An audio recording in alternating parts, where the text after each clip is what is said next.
ल हाम्रो सरले अब यहाँ उल्टी हान्छु भन्नुभएको छ।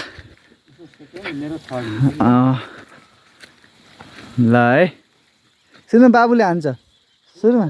ल बाबु उताबाट हान्छ मिठो हान है। ल ओए ल त्यसपछि हाम्रो सर अहिले रनिङ गर्नु पर्यो क्या।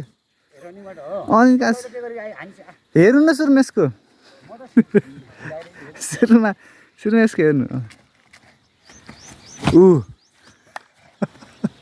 ढाड नभात्नु त्यही हो। ओ फर्स्टिङमा उ भने मेरो अलि मैले यहाँ फट्टेर आएँ यहाँ तेरा कोल्टो हानेन नि होइन दामी भयो त।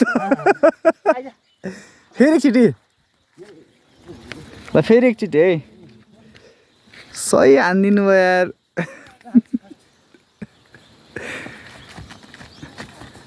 ओए हान्यो भने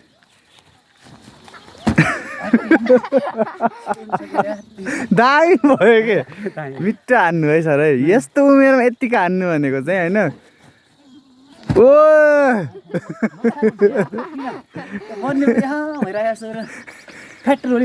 कति वर्ष हुनु भनिदिनु त कति वर्ष हुनु भयो? 57 यत्तिको हुनु भनेको ठुलो कुरा हो। जाम म यस्तो छु त हामी यस्तोमा हान्थ्यो पहिला अनि यस्तो पनि हान्थ्यो उल्टै हान्नुहुन्थ्यो पहिला।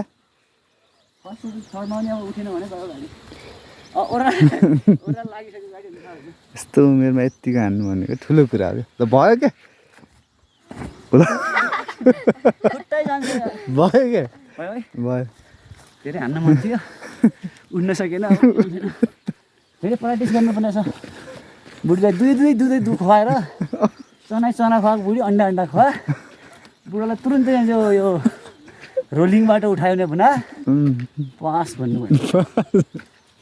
त्यो बुढीलाई ती देखाइदिएपछि म उसलाई दिन्छु भने अब अन्डा दुध खानु पर्यो त्यसपछि त फेरि झनै। अनि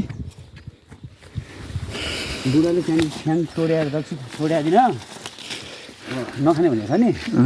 चना खानु पऱ्यो अन्डा खानु पऱ्यो दुध खानु पऱ्यो त्यसपछि होइन बल्ल भइन्छ नि यो शक्ति आएको तपाईँको त्यही भएर होइन र हो कि होइन। त्यो उसो नि ढुकढुकीमा हुन्छ यिनीहरू चाहिँ ढुकढुकीमा हुन्छ। काखले लसाइदिनु एउटा दिनु पऱ्यो।